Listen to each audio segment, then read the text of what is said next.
За сайн байцгаана уу. За Estimator имэн гэдэг төсвийн програм байгаа. За энэ дээр тооцоолуурууд байдаг. Тооцоолуур дээр өнөөдөр гацсан суурийн тооцоо хэрхэн хийхийг сонирхуулъя. За иймийн тулд Estimator имэн програм руугаа нэвтэрч орох шаардлагатай. За програмын тооцоолуур хэсэг дотор за бүх төрлийн тооцоолуурууд байна. За өнөөдөр эндээс гацсан суур гэдэг рүү нэвтэрч оръё. За гацсан суур, шон суурийг бол ерөнхийдөө барилгын зураг төсөл норм дүрмийн дагуу өндөр байрлал, мөн цэвдэх хөрстэй газар, номогтой газар хийж өгдөг. За шон суурийг суулгахдаа хайрцагсан байдлаар суулгадаг. За энэ дээр бол энэ суурийн төрлөө сонгоно.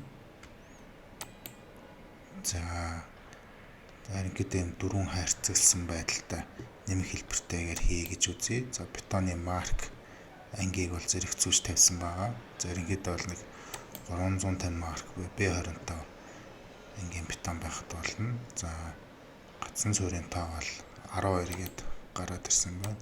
За энэ дээр тоог нь 16 болоод нэмэгдүүлье. За шонгийн диаметрийг нэг 250. За тулгуурын өндөр 3000 мм 3 м-тэй. За суурийн диаметр нь за 300-тай. За энийг бол өөртөө зохиогоод оруулчихна. Тулгуурын суурийн зузаан буюу H2 гэж байна. H2 бол энэ хэмжээ. За энэ бол 20 см бол багт нь энийг 30 см-тайгаар авчээ. За шугамн суурийн одоо ингээ өндрүүд хэлбэр маань ингээ гараад ирнэ. За шугам дээр нь явах ингээд бүс бетон буюу ерөнхийдөө шугамн суур байгаа. За шугамн суурийнхаа өргөнийг бол за нийтдээ би нэг 18 харьцаатай. За 10 хэмжээтэй байшин гэж бодъё. За тэгээд шугамн суурийн өндөр нь C буюу за нэг 60-тай цутгачаа. Хөндлөгтөл нь өргөн нь нэг за нэг 400-тай гээд за арматур тооцно. Арматурын уртыг 12 м-ээр авчээ. За хэв ашмлын тооцоо байна. За хэв ашмал нэг за метр 20-тай метр 50-тай танаар ашиглая. Зузаан нэг 20 мм байна гэд.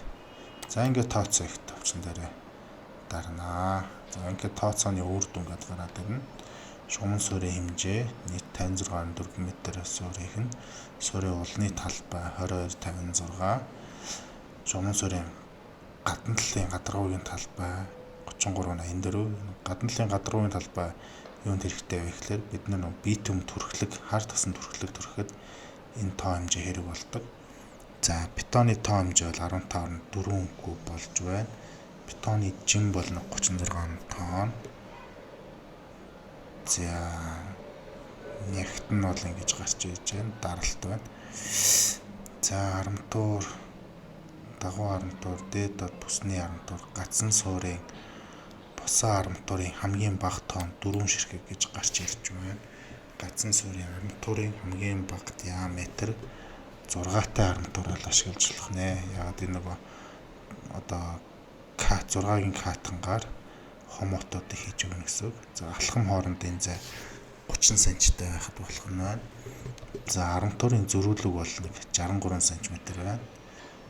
За 14-ийн голчтой арматурын нийт урт зөрүүлэг оруулсан байдлаар 237-аар 4 м арматур хэрэг болох нэ. Уртын давах арматурын жин 287 кг. Гацсан суурийн хөндлөн огтлол 6-ийн голчтой арматур хомуутны урт нэг 675 м урт хомуут хэрэг болох нэ. За хөндлөн хомуутны нийт чинь 150 кг гэж байна. За хэв ашмал бол нийт 0.27-тай 41 ширхэг юм панаар хэрэг болох нэ. 41 ширхэг хэмжээтэй хэрэг болох нэ гэж. За ерөнхийдөө бол гацсан суурийнхаа хэмжээ, төрлийг бол эндээс нь харж агаад сонгоод өөрийнхөө барилга тохируулаад маш хялбар байдлаар арматурынхаа хэмжээний тооцоог бодоод гаргачих, орос найрлагыг бодоод гаргачих боломжтой. За эдгээр одоо тооцоолуурыг бид нар бас Оросын норм дүрм, Монголын норм дүрм дээрээс бас ингээд харьцуулж хийж оруулсан учраас тооцооны хувьд бол ямар нэгэн алдаа мадаг бол байхгүй. За тэгээд энэ тооцоонууд маань юун дээрг болдог вэ гэхлээр эстиматорын маань энэ төсвийн програмдыг төсөв бодоход хэрэг болно. Төсөв бодоход бид нар ажлын тоо хэмжээгээ оруулах, ажлын тоо хэмжээн дээр уялжиж төсөв гарнаа. Тэгэхэд энэ тооцоололуудыг бол ашигладаг. За та бүхэн төсвийн програмаа хэрэглэхийг хүсвэл эстиматорын маань гэж ороод хэрэглэгчээр бүртгүүлээд QPR төлбөрөө төлөөд эрхээ нийлгээд програмаа идэвхтэй ашиглаарай. За анхаарал тавьсанд баярлалаа.